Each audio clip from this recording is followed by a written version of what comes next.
So obviously, as you all know from the title of this event, we're going to be talking about the American dream as socioeconomic mobility and the possibility that upper middle class individuals might be standing in the way, or more generally, what forces are inhibiting socioeconomic mobility in the United States. And we sort of just wanted to have a nuanced conversation about inequality in the United States. So we're going to start off with a couple graphics, just sort of getting at the really massive amount of income inequality at the top end of the spectrum, which is what seems to get the most attention in conversations about inequality. So as you can see from this graph, this is showing, oh, you can't see the bottom of the graph, says, okay.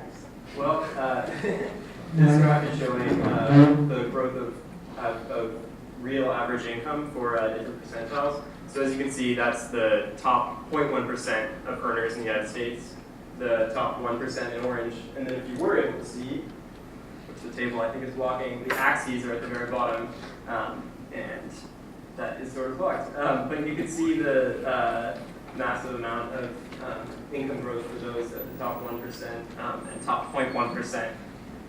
And that's what's gotten a lot of attention sort of in the past 5 years as income inequality has become a really prominent topic of discussion, and for good reason. And then as we move on to the second graph, this graph shows something similar. So this is the income growth over the previous 34 years, and you can see in 1980s in gray, and then 2014 is in red.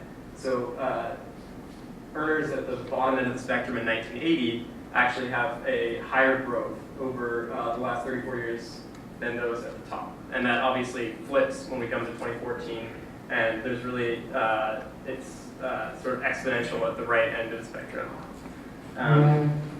And it seems that the conversation has gotten a little bit more complex. People have started to talk about differences between upper middle class individuals and lower earners in the United States after the recent election, given that people have painted it as sort of class warfare, that it's sort of a revolt from those low-income white Americans.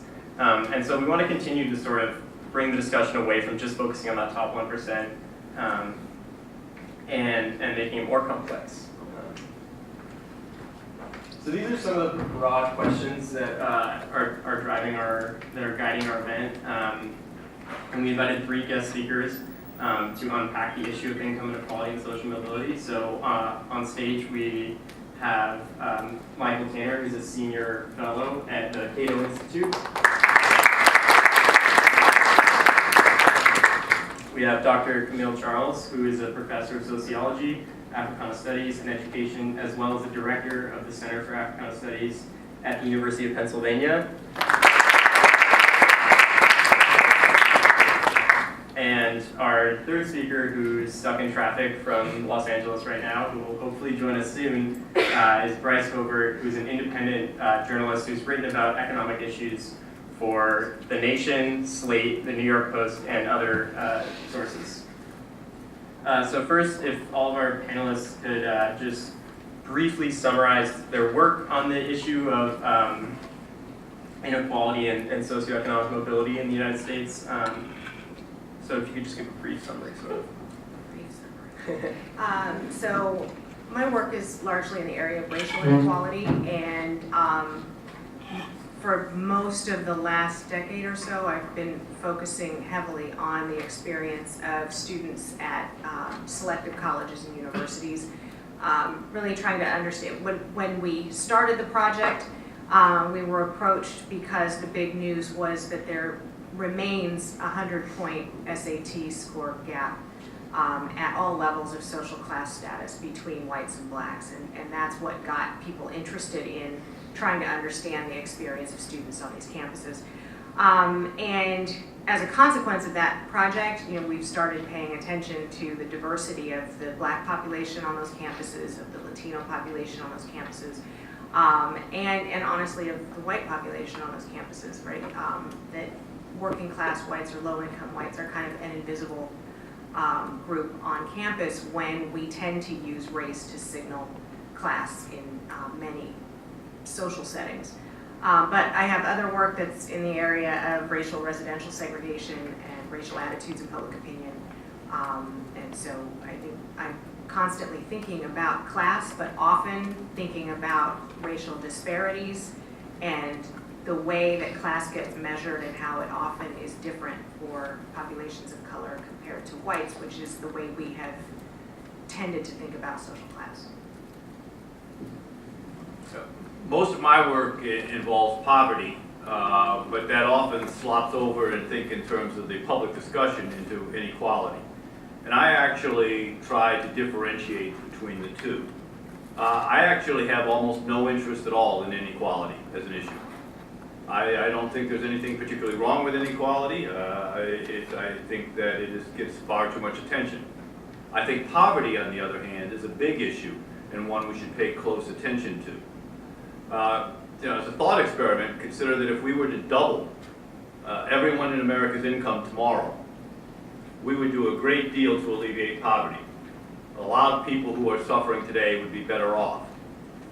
We would also do not only not decrease inequality, but in absolute terms, we'd increase it. The fact is that millions of people in the last century have been lifted out of poverty around the world, and inequality has increased over that period of time. So it's not inequality that I think we should focus on, it's poverty. And my work here looks at what we can actually do to give people a chance to sort of rise out of poverty, to become everything that their talents enables them to become self-sufficient to care for them and their children. And that may not necessarily lie with redistribution. In fact, we do a great deal of redistribution in this country as it is. The federal government alone runs more than 100 anti-poverty programs, 70 some of which provide benefits directly to individuals, the rest provides benefits to communities in need. These programs at the federal level cost nearly $700 billion a year. At the state and local level, we spend another $300 billion on these programs. So we're basically redistributing about $1 trillion every year. And yet, if you go to far too many communities, you can see the limits of these policies, that people are still struggling, that people are still living in despair, that people are still not able to become all that they should be able to become. So my suggestion is that what we really need to do is look at solutions to poverty that lie outside of simple redistribution. And that's the type of project that I've been working on for the last couple of decades.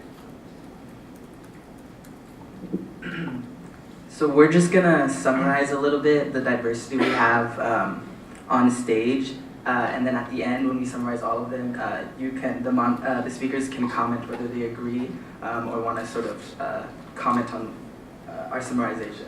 So Camille, Dr. Charles, you would argue that there is inequality of opportunity, that social mobility is a problem, and due to deep structures of inequality and racism in the United States, processes such as passing along wealth for communities of color is much more difficult, and thus social mobility is prohibited. And our third speaker, who's not quite here yet, Bryce Covert, based on some of her work so far, the way that we would categorize her views on this issue, and she won't be here to argue with us, is so in a review of Richard Reeve's recent book, Dream Hoarder, she wrote, quote, "Incompetent rich kids should not get ahead just because they're rich, but the bigger problem is a society that is willing to leave you to the wolves if you don't have merit." So it seems that she's calling for maybe a broader reevaluation of a system of meritocracy altogether, but hopefully we'll get her response when she's here soon. And Mr. Tanner, I think you made it pretty clear that you think that there's too much focus on inequality, and that the absolute conditions of those at the bottom of the spectrum are most important, and focusing on poverty is most important, that efforts to address inequality can actually hinder economic growth that would lift many out of poverty. So either of you, if you want to respond to that, if you think we characterized that well, if you have take any issue with how we characterized it. Yeah, I mean, I think I think, at least for me, I mean, my interest in inequality is because of my concern about both, I would say, people in poverty, but also the big swath of people who are in the middle. And in part, that's because when we talk about class, social class, we make some assumptions that the way we define class works equally well across groups of people, and it doesn't. So I mean, in some sense, I agree that it would be good to focus more on poverty than we have. I think I also sort of see that, you know, there is a big swath of people in the middle who've been left behind, and lots of them are white. And that if we thought differently about how we get it, you know, what mobility means and who has access and who doesn't, I think Reeves makes a good point that if it wasn't so certain for the people at the top that their kids will remain in the top, if parents in that group had to concern themselves more with slipping out of that category, that we might have more interest in a tax structure, for example, that does more for the people at the bottom of the distribution than it does for the people at the top. But I would agree that we don't talk enough about poverty. But I also think we're not really painting a realistic picture if we think about political discourse in particular about what is happening with the middle class. And I think that did lead to some degree to the circumstance that we find ourselves in now. So yeah, I mean, mostly I think you were accurate. So, as Oh, there's stairs right over uh, there. No, the one on the left.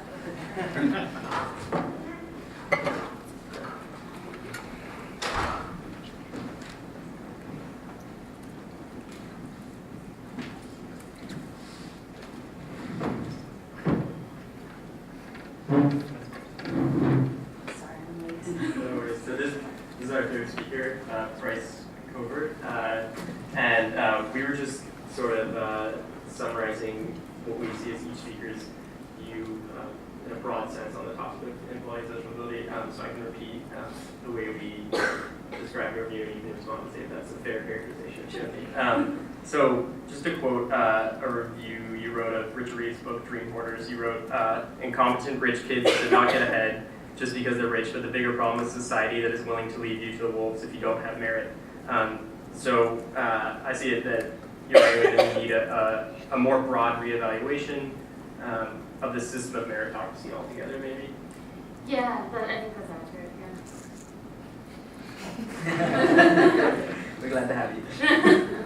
So, as this event is on campus, we want to apply this topic to our student body. So at Pomona, we have a pie chart right here. About over 50% of students belong to the top 20%. And the conversation about inequality in general and on campus tends to neglect how the upper middle class, rather than the top 1%, affect economic mobility. On the next slide, you can see we break it down along more specific lines.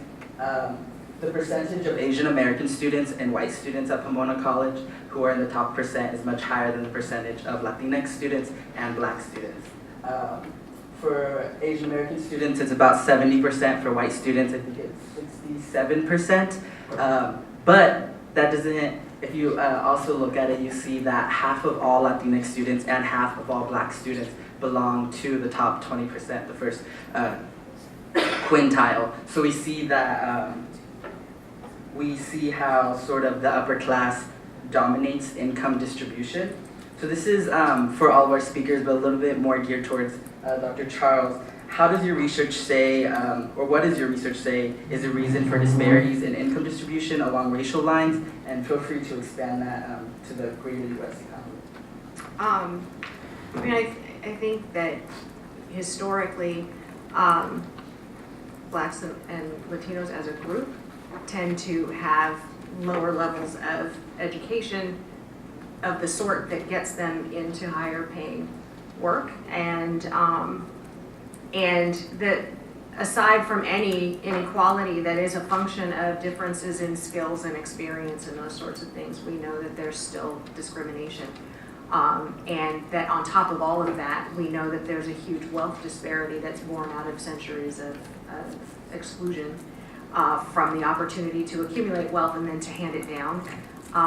And so, for example, with the Great Recession, all of the gains in wealth accumulation for African Americans were lost as a consequence of the Great Recession, in no small part because Blacks were sort of pushed into subprime mortgages even when they would have qualified for regular mortgages. So, I mean, I think it's a combination of factors that leave us in this position. We know that middle income and affluent Blacks, in order to buy their way out of low income neighborhoods, often end up in white neighborhoods, but they're less affluent white neighborhoods. So they're still not often able to purchase the kinds of amenities in the way of public schools, for example, that would situate them in a way to have the same sort of upward mobility. So, you know, we've never been able to actually level the playing field on the front end. And as long as that's not happening, you're not going to see it leveled on the back end either.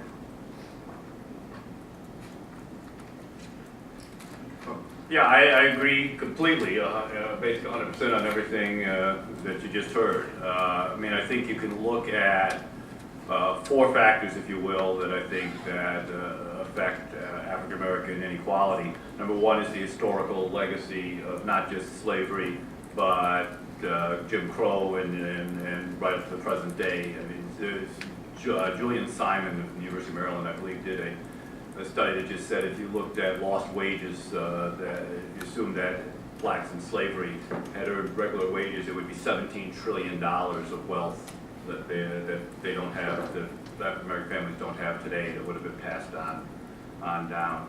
The fact that houses are the number one asset that most families have, but because of redlining and government policies, the Federal Housing Administration and so on, right up until the 1960s and 70s, deliberately discriminating against African American housing has meant that African Americans have not been able to pass on houses and wealth of that type. So you have that sort of legacy discrimination.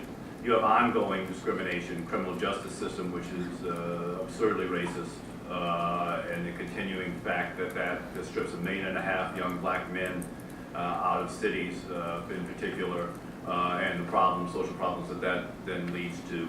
The fact that so many young Black men have criminal records that prevents them from getting jobs, education, housing, and so on due to the criminal justice system, as well as ongoing discrimination in hiring and admissions to colleges and so on, all of which you have to take into account. The stereotyping that goes on and how whites react to African Americans. We have stereotypes that are descended actually down historically from the slavery era in terms of criminally inclined Black men and promiscuous Black women and so on. That reflect on how we interact across racial boundaries. And finally, the effect on African Americans themselves and the way they respond and the choices they make based on the repeated contact with racism. There's psychological studies that show that repeated contact with racism is roughly equivalent of PTSD in terms of the fact that it can lead to a number of choices that would otherwise not be optimal. I would agree with my fellow panelists and just give some more details. I mean, one thing on the personal choices, I think that's right. I mean, the impact of racism, also the impact of poverty, they take a huge toll mentally. That said, when you compare Blacks as well as Hispanics to whites and sort of strip out factors like education levels or family formation or things we think of as sort of different choices you might take on your life path, there's still huge wealth gaps. So there's something going on that's, you know, much more systemic, and you outlined a lot of them. And I think it's worth hitting again the fact that a lot of it was deliberate public policy. For example, during the New Deal, we think of all these programs like Social Security and the GI Bill that helped build the middle class. African Americans were mostly, or at least a huge portion of them, were shut out of it in various ways. Social Security was designed so that certain types of laborers, agricultural laborers and domestic laborers, weren't allowed to be part of it, and those were mostly, at that time, black workers. The GI Bill was technically open to everyone, but the administration of it was handed down to Jim Crow local offices that just sort of excluded black people. And so it starts there, and then it continues with the redlining policies of the federal government and local governments, and it sort of snowballs there into mass incarceration. And we've obviously never had a policy of reparations. We've really just never even addressed all these other things that have come since slavery either. And I think the thing I would add to that is, in thinking about stereotypes, the other two that are really important and that have their origins in slavery are the intellectual deficiency and laziness. And those become important when we're talking about college admissions or employment. And so, we had huge civil rights legislation in the 60s, but it didn't erase centuries of those negative attitudes. And so I tell my students a lot of times that those attitudes are kind of part of our cultural DNA, and they're not something that we've been able to get away from. And so we also shouldn't minimize the role that the persistence of those attitudes play in making relative judgments about people. So it is no longer that we're making these crude distinctions that, blacks are lazy and whites are hardworking. It's sort of the way we judge one group relative to our own group. And when we look at it that way, we see that, that those stereotypes persist, and we have evidence that in a variety of ways those stereotypes do play out in our decision making and our behaviors. Do you think you could expand a little bit on how this specifically relates to college campuses? Like, why do we see statistics like this at Pomona College and at a lot of other colleges, especially elite institutions?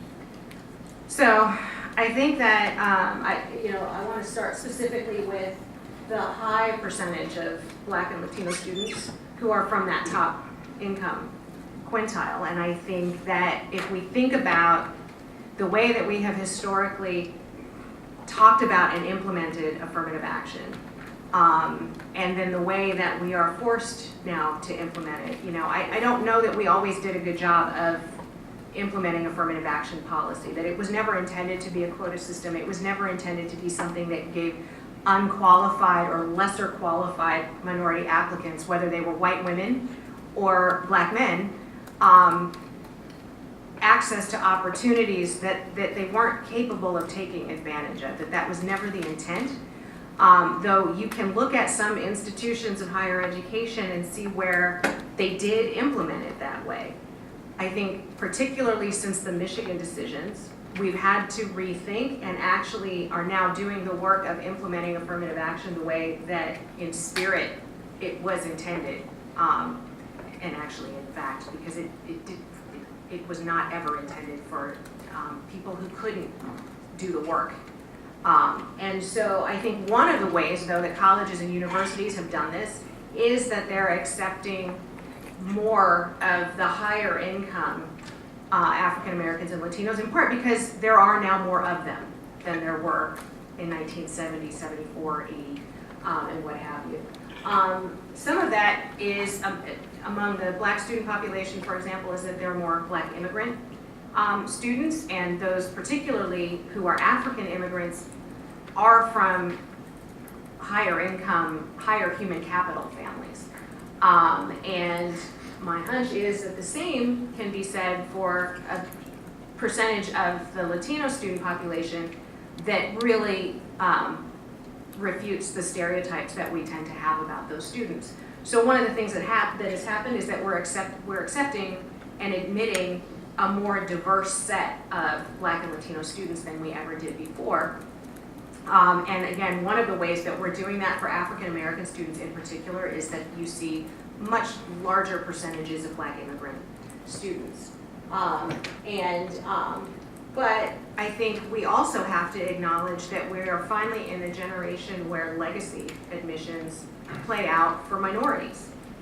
So if they weren't being accepted to colleges and universities in any real numbers until after affirmative action in the late 70s, right, we're just now getting to the point where those families have kids that can now use legacy as part of their own admissions packages. And so, you know, I know at my own institution at least, you know, I've been there 20 years now, and the number of students I have now who say their parents went to Penn is much larger than it was when I started 20 years ago. And again, the same will be true for Latino students.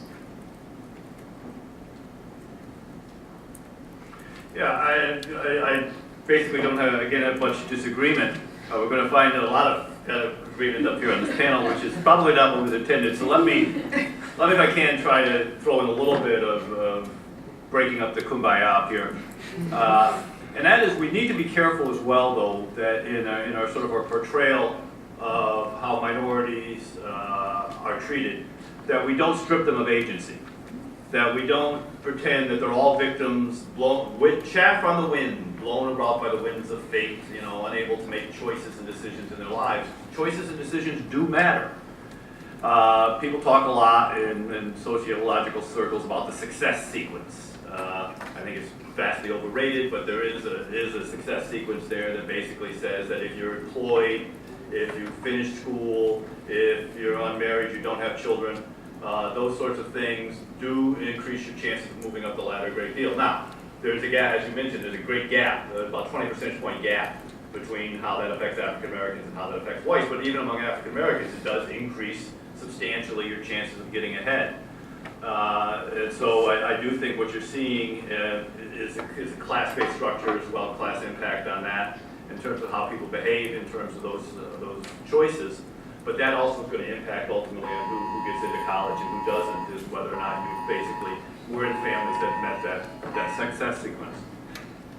I would also, I'll add some disagreement, I suppose, get things more lively. The success sequence is pretty controversial, and I think because it's hard to know what's causation, what's correlation. Yeah. So the success sequence, I mean, you explained it a little bit, but just if we're going to talk about it, the idea is, like you said, if you complete high school, you complete college, then you get a job, then you get married, then you have kids. If you follow that trajectory, then you will be more, successful, as this would imply, than someone who does it in a different order. The problem with that is that we could say that yes, people who have followed that path in life tend to be in higher income households. But do we know it's because they did that, or do we just know that the kinds of people who are doing that are more likely to end up in higher income households because they're white, or they live in more affluent neighborhoods, or whatever it is? And so I think it's a bit of an open question. And you can also look to other countries, like the Nordic countries, for example. If you're a single mother, you're not really resigned to poverty in the same way that you tend to be living in poverty in this country, and that's to do with the fact that they have a much more robust safety net that reduces the impacts of poverty, and it gives you more resources to draw upon. So anyway, that's a little bit more about the success sequence. In terms of why people of color are sort of not showing up in these statistics, I do think the income skew is really interesting, and I think that might also hold a clue. There's good evidence that colleges are selecting for higher income people because those people are going to be paying full tuition, and colleges want to have money around. And so if that's sort of how you're skimming, either formally or usually more a little bit informally, they're not directly saying, we only take rich kids, but that tends to be the outcome. If you then look at the income distribution in terms of race, that's going to impact who's showing up in your student body. If we know that people of color are more likely to end up on the lower income scale. Yeah, and I will say that your income distribution for Black students in particular, and I just know this because I'm in the middle of a book on the Black students in my project, that's much bigger That's a much bigger share than for the 28 selected colleges and universities that I'm studying. So, there may be something special about Pomona or about small liberal arts colleges. We don't have as many of them in our project, but yeah, because ours are split about, I want to say in thirds almost in terms of sort of, and I'm sorry, there are about 10% of the black students in my project who have the characteristics of the average white student in my project. And the average white student comes from a household income of over $200,000, owns their home and has a median home value of over $300,000, and both parents are college educated. So only 10% of black students across those schools have that average white characteristic, because again, that's the median white student in our sample. So there's something a little special too, I think, about the moment. So on the next slide, we have post-grad social mobility outcomes.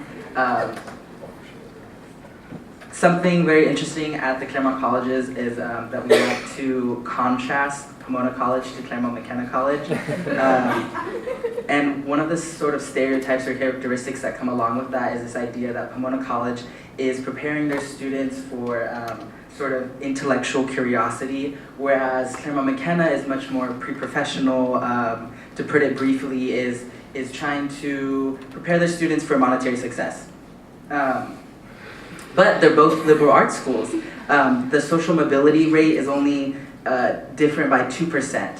So the question that we have for our panelists are, to what extent do colleges fulfill the role of opening the path towards upward mobility? Can you comment on differences among types of higher education in either facilitating or freezing social mobility? And if you can, could small non-vocational schools like Pomona College be exacerbating the problem of income inequality or lack of social economic mobility?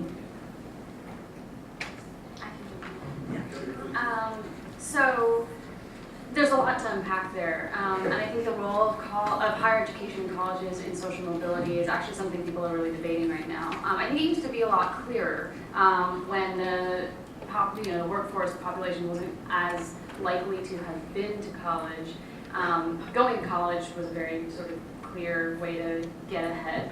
These days it's not as clear, and part of that is you can see in the fact that if college were sort of a surefire way to get ahead financially and sort of leap out of your class into a higher bracket, then we would see college-educated people sort of taking off from everybody else, right, in sort of the way their wages are growing. But in fact, over the past decade or so, more than that, I guess, wages have basically stagnated or grown a very small amount for college-educated people, looking kind of a lot like the people below them. Certainly there is still the college premium. So people who have a bachelor's degree as a group earn more than people who only have a high school diploma or less college.